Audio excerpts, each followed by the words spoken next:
To get started, let's find out who this talk is for. So would you raise your hands and keep them up if you've ever been a manager? Raise them and keep them up if you've ever been managed by somebody else. Raise them high and keep them up if you've ever helped anybody in distress. And raise them and keep them up if you've ever needed help and been in distress. So I think I've covered just about everybody. If I've left you out, please pay attention. There might be something here for you. My question is, how do you create leaders? Now, I don't just mean you put somebody in charge and you say, you're the leader. How do you create a space for people to find the leader within? Now, there's lots of books on the topic, and I'll show you here. This is just a small section of my home office library. There's lots of materials. This is 6 months worth of material that I've delivered recently. And there's lots of materials online, magazines, specialty publications as well. And they all contain really great stuff. And with them, I've coached and facilitated successful businessmen, companies all throughout the country. But what I most got the benefit from is this successful tool right here. Let me explain. This is my Rethink Moment. About 15 years ago, I was the general manager of a healthcare staffing, recruiting, and sales firm. We were a pretty good local company, but we had aspirations to become a substantial regional company. And to do that, we set some aggressive goals. And the pressure was on to hit those goals no matter what. But in particular, the pressure was on me. And in response to that pressure and those expectations, I became a pretty intense leader. The heat was on and we were getting results. The numbers were going up, things were going better. It was difficult, it was pushing a rock up the hill, but we were getting the results. So when the second in command in the company invited me out to a one-on-one lunch, I figured, well, I'm either going to get a raise or a promotion or a pat on the back or all three. I thought things were good, but instead I got the, we know we've got the right guy in the job, he's just doing it wrong speech. Seemed the employees had decided that my management style consisted mostly of bullying. So I was devastated and I didn't know what to do. So to support me, the company got me an executive coach. It was somebody I knew. He knew me, I knew him. And he said, James, you're pushing, you're pulling, but you're not leading. If you really want people to follow you, you have to show them what's important to you.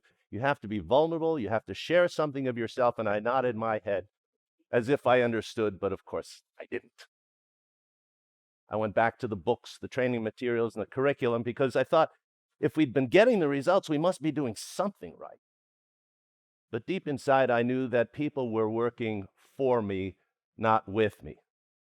And I knew that if I wanted people to accept my challenge to achieve, I had to find a way to share myself. Because they were getting results, but they were only getting the results good enough to get me off their backs. So I had a lucky breakthrough. One Monday afternoon, I asked an employee, what did you do over the weekend? And she said she had been part of a Habitat for Humanity project. I always wanted to work on a Habitat for Humanity project. And I said, you should have let me know. I would have gone with you. I know how to swing a hammer. As a matter of fact, there's plenty of people here who know how to swing a hammer. We would have gone with you. She said, I wish I'd let you come. Because we didn't finish the project, we didn't have enough skilled people there. So I began to have my aha moment. I posted a sign like the one I showed you here in the cafeteria. And at 55, maybe 60 people, I thought 5 or 6 people showing up would be a good result. Instead, about 12 people showed up. And they were from every level of the company. Secretaries, receptionists, file clerks, bookkeepers, recruiters, sales. We had so many people that we actually had to move to a bigger room. So I set out the plan. The plan was to create a volunteer action committee, hands-on project that was an extracurricular to the company. And the rules were simple. Every month, anybody in the company could suggest a hands-on volunteer project. If the team approved it, we'd get behind it. We'd recruit for them, we'd give them resources, we'd do everything we could to make them succeed. The condition was this: if you suggested it, You had to drive the program. You had to take the lead.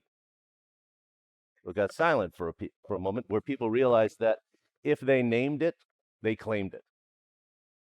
So now this is a corporate meeting, and it was really just to explore the idea a little bit, get it out there, brainstorm like before, brainstorm a few ideas. We weren't really looking for action. Down the line, maybe we'd do it, but something happened. This girl raised her hand from the back of the room. She said, "I have an idea." Now, this is a new employee, a single mom. She'd just come on. She was a receptionist, and I never heard her voice in a meeting before. And she said, "I know a food pantry near here, and I bet if I called them, they'd be glad to have us. They always need help." I looked at her, and first of all, it was, we're going to get an actual result at a meeting. That was blowing my mind anyway. But I said, "Are you willing to take the lead?" She's brand new to the company. She looked around at all these people, and she was nervous at first, and then she said, "Yes." So the following Wednesday, we had so many volunteers show up that the food pantry threatened to send some of us home. Instead, we got industrious. We said, "Let us clean your stock room and organize and help." And we met people on the food line. We carried things to their car. We got to find out more about them.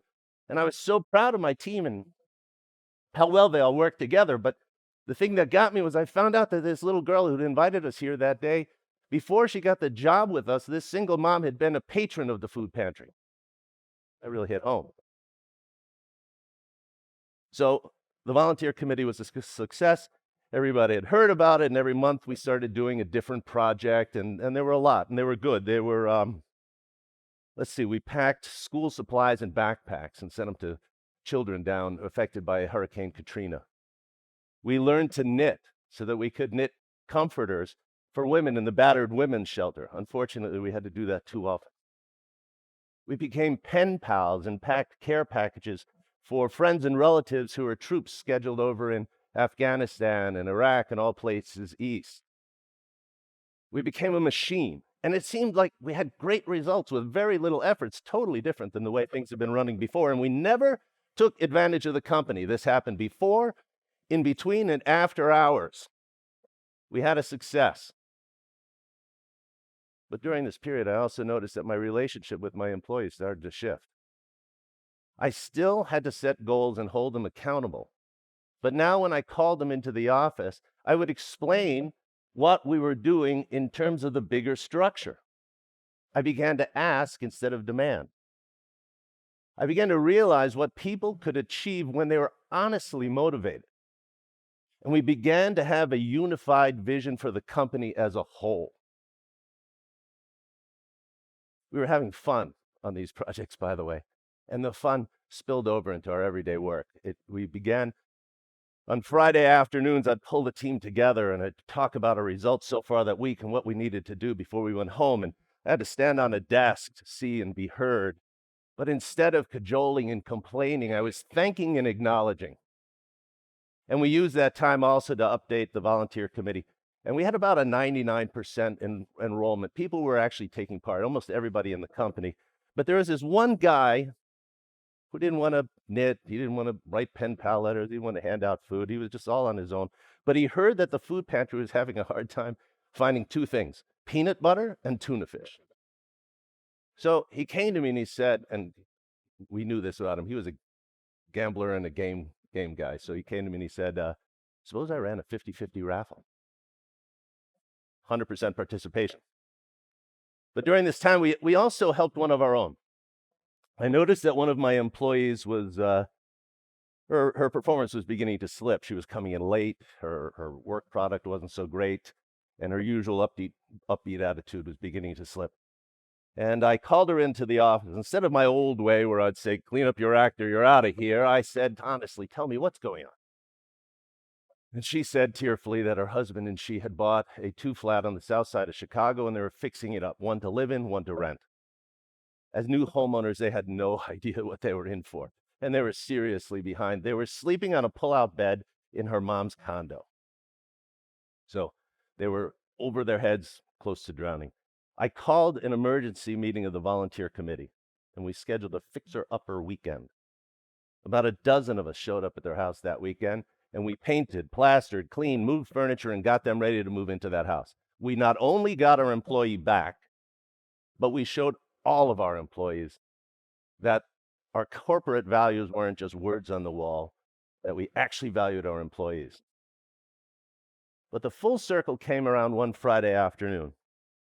We'd scheduled a potluck lunch. Now, a potluck lunch meant you bought food, prepped it, carried it in, served it to others, and then paid $10 to $15 to eat it so that you could give the money to the volunteer committee.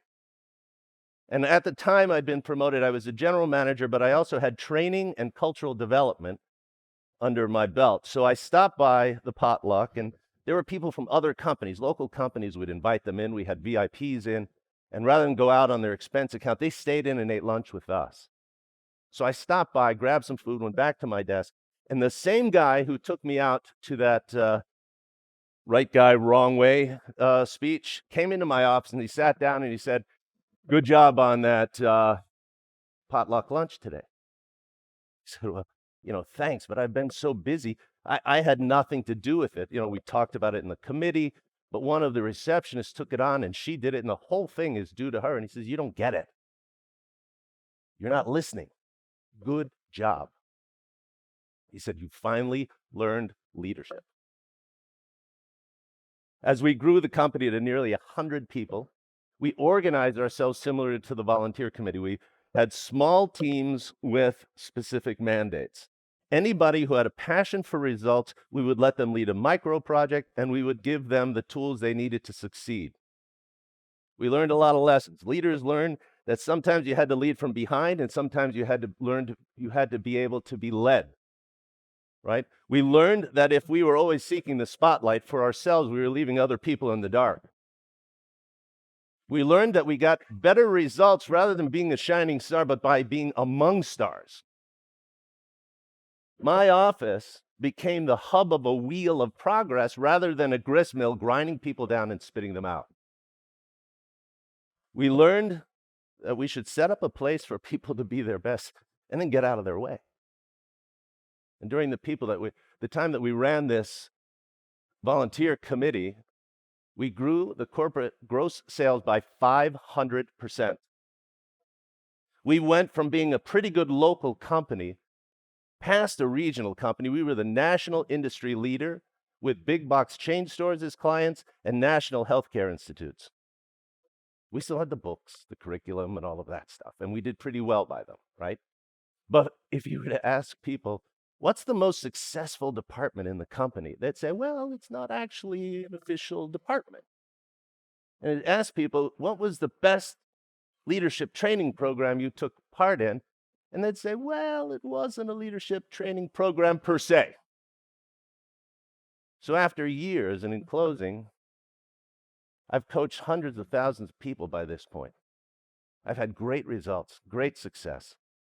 But when people ask me what it is in my career that I'm most proud of, I'll always say, without a beat, the volunteer committee and the team that helped me create it. So if you are an employer, a manager, somebody being managed, if you're a small to middle-sized organization or a Fortune 500 company, I give you this tool, and it's free, and you'll get great results with it. So if you give people a chance to be great and then let them be, that's what you'll get. Thank you.